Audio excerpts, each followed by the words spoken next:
بسم اللہ الرحمن الرحیم وصلی اللہ وسلم علی نبینا و مولانا محمد وعلی آلہ و اصحابہ اجمعین اما بعد۔ معزز سامعین کرام، ادیان سماویہ یعنی آسمان سے جتنے بھی ادیان اور مذاہب نازل ہوئے ہیں ان سب کا دار و مدار دو چیزوں پر ہے: معرفت نفس اور معرفت رب، اپنے آپ کو پہچاننا اور اپنے رب کو پہچاننا۔ یہ خلاصہ ہے تمام ادیان کا۔ میں انسان ہوں، یہ جاننا اپنے پہچاننے کا فرسٹ اسٹیپ اور پہلا مرحلہ ہے، اور دوسرا مرحلہ اس بات کا احساس ہے کہ میں مسلمان ہوں۔ میں ان خوش قسمت لوگوں میں سے ہوں جن کو اللہ رب العزت نے امت محمدیہ میں، مسلم امت میں پیدا فرما کر اکرام انعام سے نوازا ہے۔ جب یہ بات ثابت ہو جاتی ہے کہ میں مسلمان ہوں تو خود بخود یہ بھی طے پاتا ہے کہ میں کرسچن نہیں ہوں، یہودی اور ہندو نہیں ہوں، وغیرہ وغیرہ۔ اس کا مطلب اب یہ ہوگا کہ میری انسانی زندگی کا طریقہ اور میرا مقصد وہ نہیں ہونا چاہیے جو دوسرے مذہب کے لوگوں کا ہوا کرتا ہے۔ اب جب یہ بات ثابت ہو جاتی ہے کہ اس بات کا شعور آ گیا کہ میں مسلمان ہوں، تو اب ہمیں یہ بھی پتہ ہونا چاہیے کہ مسلمان ہونے کا مطلب کیا ہے، ایک مسلمان کی زندگی کا مقصد کیا ہے۔ اللہ رب العزت نے انسانوں کے لیے اپنی طرف سے آنے والے سرکیولر کتاب ہادی جسے قرآن کریم کہتا ہے، اس میں بہت صاف ستھرے الفاظ میں مسلمان امت کی تعریف، انٹروڈکشن بیان کرتے ہوئے فرمایا کہ تم بہترین امت ہو، لوگوں کو نفع پہنچانے کے لیے پیدا کیے گئے ہو، برائیوں سے روکتے ہو، اچھائیوں کا حکم دیتے ہو اور ایک اللہ پر ایمان لاتے ہو۔ دوسری جگہ اللہ تعالیٰ نے فرمایا کہ ہم نے انسانوں اور جناتوں کو صرف اپنی عبادت کے لیے ہی پیدا فرمایا ہے۔ اس کے علاوہ بھی اللہ پاک نے قرآن کریم میں کئی جگہوں پر مسلم امت کو پیدا کرنے کا مقصد بیان فرمایا ہے۔ قرآن کریم میں اہل اسلام کی جو صفتیں، جو خاصیتیں بیان کی گئی ہیں، ان میں سے چند صفات کا ذکر ہم کریں گے۔ ایک تو یہ کہا گیا کہ ہم بہترین امت کا حصہ ہیں، اشرف المخلوقات ہونے کے ساتھ ساتھ اشرف الامم بھی ہیں، کیونکہ ہم حضور اکرم صلی اللہ علیہ وسلم کی امت میں پیدا کیے گئے ہیں۔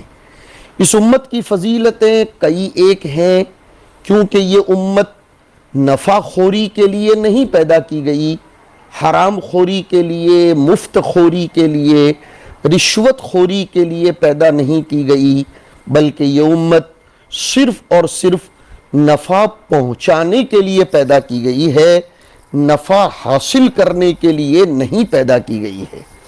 اس کے نفع پہنچانے کا سرکل، دائرہ دنیا کی دوسری قوموں جیسا صرف اپنی ذات تک محدود نہیں ہے، بلکہ اس کے دائرے میں دنیا کے تمام لوگ، یہاں تک کہ پوری کائنات کو نفع پہنچانا داخل اور شامل ہے۔ جب تک ایک بھی مومن اس صفحے ہستی پر، زمین پر ہے، اللہ پاک اس نظام کائنات کو ایسے ہی چلاتے رہیں گے۔ یعنی اللہ کے نزدیک ایک ایمان والے، ایک مسلمان کی حیثیت پوری کائنات سے بھی زیادہ ہے۔ مسلمان اس دنیا کا امام بنا کر پیدا فرمایا گیا ہے۔ مسلمان ہندوستانی، پاکستانی، افغانی، بنگالی، بھروچی، صورتی، گجراتی، مہاراشٹرین، یو پی، بہاری نہیں ہوتا، بلکہ ہر مسلمان ایک عالمی اور آفاقی امت سے وابستہ ہوتا ہے، اور اس کی زندگی کا مقصد پوری دنیا کو نفع پہنچانا یہی بتلایا گیا ہے۔ ایک شاعر نے کہا ہے، کافر کی یہ پہچان کہ آفاق میں گم ہے، کافر کی یہ پہچان کہ آفاق میں گم ہے، مومن کی یہ پہچان کہ گم اس میں ہے آفاق۔ دنیا کی ہر اچھی چیز اپنی جگہ بنا لیتی ہے، اور جب اچھی چیز آ جاتی ہے تو خراب چیزوں کو اس کے لیے، اس اچھی جگہ کے لیے جگہ خالی کر دینا ہی پڑتی ہے، چاہے وہ انسان ہو یا فرنیچر۔ جو چیز فائدہ دینے والی نہیں ہوتی وہ خود بخود ہٹ جاتی ہے، ختم ہو جاتی ہے، یا پھر اسے راستے سے ہٹا دیا جاتا ہے۔ قدرت کا بھی یہی اصول ہے، اور یہ اصول افراد پر بھی لاگو ہوتا ہے اور قوموں پر بھی۔ اگر کامیاب رہنا چاہتے ہیں تو خود کو فائدہ پہنچانے والا بناؤ، یہی ایک راستہ ہے۔ اگر اس راستے پر نہیں چلو گے تو راستے سے ہٹا دیے جاؤ گے۔ فطرت کے اصول اپنا راستہ نہیں بدلتے، آپ خود بدل جاؤ گے تو بدلنے کی ہر ممکن کوشش کیجئے۔ آپ خود بدل سکتے ہیں، لیکن اللہ نے فطرت کے جو اصول بنائے ہیں وہ اپنا راستہ نہیں بدلتے۔ دنیا کی امامت، دنیا کی سیادت و قیادت اور لیڈرشپ وہی لوگ کر سکتے ہیں جو دنیا کو فائدہ پہنچانے کے قابل ہوں۔ دنیا کو فائدہ پہنچانے کے قابل بننے کے لیے ضرورت ہے اس بات کی کہ ہم اپنے آپ کو علم کی، ایجوکیشن کی بلندی پر لے جائیں، اپنی شخصیت کو غیر معمولی اور قیمتی بنائیں، اور اپنے کاموں سے، اپنی تقریروں، اپنی تصنیف، اپنی تحقیق، اپنی ریسرچ، اپنی خدمات اور اپنی سیواؤں سے پوری دنیا کو مستفید کریں۔ یہ ایک مسلمان کے لیے بنیادی چیزیں ہیں۔ کبھی کبھی ذہن میں آتا ہے کہ یہ بڑے بڑے سائنسدان، ریسرچر اگر مسلمان ہوتے تو یقیناً ان کی قبریں صدقے جاریہ کے نور سے بھر جاتی، لیکن افسوس کہ وہ مسلمان نہیں تھے۔ دنیا کو نفع پہنچانے کی ذمہ داری تو ہماری ہے، لیکن یہ ذمہ داری دوسرے لوگ انجام دے رہے ہیں، اور نتیجے کے طور پر دنیا کی امامت اور دنیا کی لیڈرشپ بھی انہی دوسروں کے ہاتھوں میں چلی گئی ہے۔ دنیا کی لیڈرشپ اور امامت کرنے والے یہ لوگ آج دنیا کو اسی راستے پر لے جا رہے ہیں جو راستہ وہ جانتے ہیں، اور وہ راستہ یقیناً حق کا راستہ نہیں ہے۔ اور جن کے پاس حق والا راستہ ہے اور وہ حلال و حرام کی تمیز اور فرق جانتے ہیں، جائز و ناجائز کو سمجھتے ہیں، وہ جہالت کے گھڑے میں پڑے ہوئے ہیں۔ ابھی آج کل کے دور میں علم کا ڈنکا بج رہا ہے، آرام و آسائش کی ساری چیزیں اویلیبل اور دستیاب ہیں، لیکن پھر بھی انسانیت کو خطرہ لاحق ہے۔ انسان درندہ بنتا چلا جا رہا ہے۔ اس دور میں شادی کرنا مشکل ہے، لیکن ناجائز رشتے بنانا آسان ہو گیا۔ سر ڈھانکنا مشکل اور ننگے سر گھومنا آسان۔ ڈاکٹر بنتے ہی انسان ڈاکو بن جاتا ہے، پروفیسر بنتے ہی پروپیگنڈے کا ماہر بن جاتا ہے، رہنما بنتے ہی رہزن بن جاتا ہے، وکیل بنتے ہی اس کو سفید جھوٹ بولنے کا لائسنس مل جاتا ہے، تاجر بنتے ہی ٹھگ بن جاتا ہے، اور ناظم بنتے ہی سوداگر بن جاتا ہے، عالم بنتے ہی مذہب کا ٹھیکیدار بن جاتا ہے۔ ان ساری برائیوں کی جڑ میں مادہ پرستی کا رجحان اور میلان ہے، دنیا کی محبت ہے۔ اس کا مقصد صرف اپنی زندگی کو خوشگوار بنانا ہے، دوسروں کو نفع پہنچانا نہیں ہے۔ ہمارے آج کل کے دور میں ساری برائیوں کی وجہ ایمان والوں کی جہالت ہے، سچے مسلمانوں کا ان پڑھ ہونا ہے۔ چونکہ ہم جاہل ہیں اس لیے ہم اپنا نفع پہنچانے کا کام انجام نہیں دے رہے ہیں۔ نفع پہنچانے سے دستبردار ہو جانے کی بنا پر، نفع پہنچانے کی صلاحیتوں سے ہٹ جانے کی بنا پر ہم اس دنیا کی امامت سے بھی دستبردار کر دیے گئے اور ہٹا دیے گئے۔ اسی کا نتیجہ ہے کہ اللہ کی زمین پر آج ہر طرف فتنہ ہی فتنہ ہے۔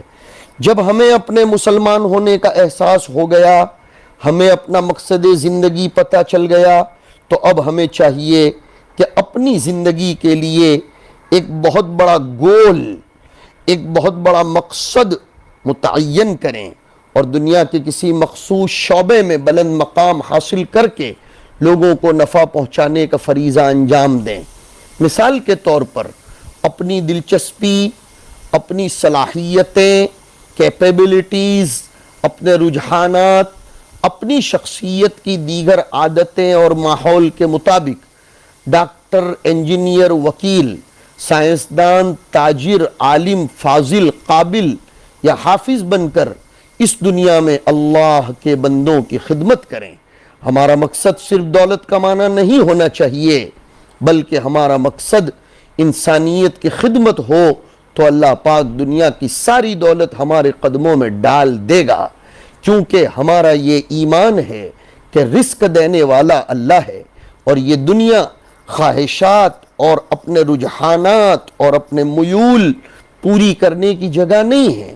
خواہشات تو جنت میں پوری ہوگی۔ وَلَكُمْ فِيهَا مَا تَشْتَهِي أَنفُسُكُمْ وَلَكُمْ فِيهَا مَا تَدَّعُونَ، جنت میں خواہشات پوری ہوگی۔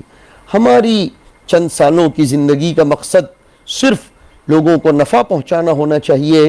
ہمارے تعلیم حاصل کرنے کا مقصد بھی یہی ہونا چاہیے۔ ہمارے تاجر ہونے کا مقصد لوگوں کو اچھی چیزیں پہنچانا، دھوکے سے بچانا، بناوٹی چیزوں سے بچانا۔ ہمارے ڈاکٹر بننے کا مقصد لوگوں کی صحتوں کی حفاظت کرنا، لوگوں کو مرنے سے بچانا، لوگوں کو ہلاک اور تباہ ہونے سے بچانا۔ ہمارے انجینئر بننے کا مقصد انسان کی سوشل لائف میں، اس کی تمدنی زندگی میں اس کو راحت پہنچانا ہونا چاہیے۔ ہمارے تعلیم حاصل کرنے کا مقصد اللہ کے بندوں کی خدمت کرنا ہونا چاہیے۔ تعلیم حاصل کرنے کی ہر جد و جہد ہمارے لیے جہاد ہوگی، اور جہاد کا بدلہ صرف جنت ہے۔ اللہ پاک کو عالم کے قلم کی روشنائی شہید کے خون سے بھی زیادہ عزیز ہوا کرتی ہے۔ یہ چیز ذہن میں رکھنی چاہیے۔ مسلمان ہونے کی حیثیت سے ہمارے اوپر یہ بھی ذمہ داری آتی ہے کہ ہم اس دنیا میں لوگوں کو برائیوں سے روکیں اور اچھائیوں کا حکم دیں۔ برائیوں سے روکنے کا مطلب ہے کہ ہم خود برائیوں سے پہلے تو خود دور رہیں۔ ہر وقت اس بات کا احساس ہونا چاہیے کہ ہم مسلمان ہیں۔ اللہ کے نزدیک ہمارا شمار برائی سے روکنے والوں میں ہے، اس لیے ہمارا کوئی بھی عمل برائی والا نہیں ہونا چاہیے۔ ہم خود کو بہت اچھا بنانے کی کوشش کریں تاکہ ہم لوگوں کو بھی اچھائیوں کا حکم دے سکیں۔ ہمارے اخلاق، ہمارے معاملات، ہمارے کردار شاندار ہونے چاہیے کہ ہم اپنی اس ذمہ داری کو اچھے طریقے کے ساتھ ادا کر سکیں۔ علامہ اقبال فرماتے ہیں کہ مسلمانوں، زمانہ آگے جا رہا ہے، جانے دو۔ تم اپنے اخلاق، اپنے معاملات اور اپنے کردار 1400 سال پہلے والے کر لو، زمانہ تمہارے پیچھے آ جائے گا۔ تم کلمہ پڑھتے پڑھتے اخلاق تک پہنچو، لوگ تمہارے اخلاق کو دیکھتے دیکھتے کلمے تک پہنچ جائیں گے۔ تم کلمہ پڑھتے پڑھتے اخلاق تک پہنچو، لوگ تمہارے اخلاق کو دیکھتے دیکھتے کلمے تک پہنچ جائیں گے۔ جی ہاں، علامہ اقبال فرماتے ہیں، خدائے لم یزل کا دست قدرت تو زبان تو ہے، خدائے لم یزل کا دست قدرت تو زبان تو ہے، یقین پیدا کر اے غافل کے مغلوب گما تو ہے، پرے ہے چرخ نیلی فام سے منزل مسلمہ کی، ستارے جس کی گرد راہوں وہ کارواں تو ہے، حنا بند عروس لالا ہے خون جگر تیرا، تیری نسبت ابراہیمی ہے معمار جہاں تو ہے۔ مسلمان ہونے کی حیثیت سے ہمارا کامل یقین ہونا چاہیے کہ سب کچھ کرنے والی ذات اللہ کی ہے، غیر اللہ سے کچھ نہیں ہوتا۔ عزت، سرکار، عہدہ، منصب، سیاست، کرسی دینے والا اللہ ہے، ذلت دینے والا اللہ ہے، صحت دینے والا، زندگی اور موت دینے والا، بیماری دینے والا، رزق دینے والا، سب کچھ اللہ ہی اللہ ہے۔ وہ اگر چاہے تو بغیر اسباب کے بھی رزق اور صحت، بیماری، تندرستی دے سکتا ہے، اور اگر چاہے تو تمام اسباب کے باوجود انسان محروم رہ جائے۔ مسلمان کی یہ صفت ہوتی ہے کہ وہ اسباب میں رہ کر اسباب کی نفی کرنے کا فن جانتا ہے۔ ایسا ڈاکٹر جو اسباب میں رہ کر اسباب کی نفی کرنے کا فن جانتا ہو، وہ بغیر کسی عذر کے مریض کے ساتھ کوئی رزق لے سکتا ہے؟ ایسا ٹیچر جو جائز ناجائز کی تمیز رکھتا ہو، کبھی اسکول سے غائب رہ سکتا ہے؟ ایسا حکمران یا ٹھیکیدار جو حرام و حلال کے درمیان فرق کرنا جانتا ہو، کبھی ایسا پل یا سڑک بنا سکتا ہے جو 2 سال میں ٹوٹ جائے؟ ایسا افسر جو یہ جانتا ہو کہ کل قیامت کے دن مجھے ایک ایک پائی کا حساب دینا ہے، وہ کبھی رشوت خوری کر سکتا ہے؟ لیکن افسوس اس بات کا ہے کہ ہمارے وطن عزیز ہندوستان میں یہ سب کچھ ہو رہا ہے۔ جو 2-1% ڈاکٹر، انجینئر، ٹیچر، حاکم اور افسر مسلمان ہیں، وہ بھی حرام خوری میں اپنے برادران وطن کے شانہ بشانہ چلتے ہوئے نظر آ جاتے ہیں۔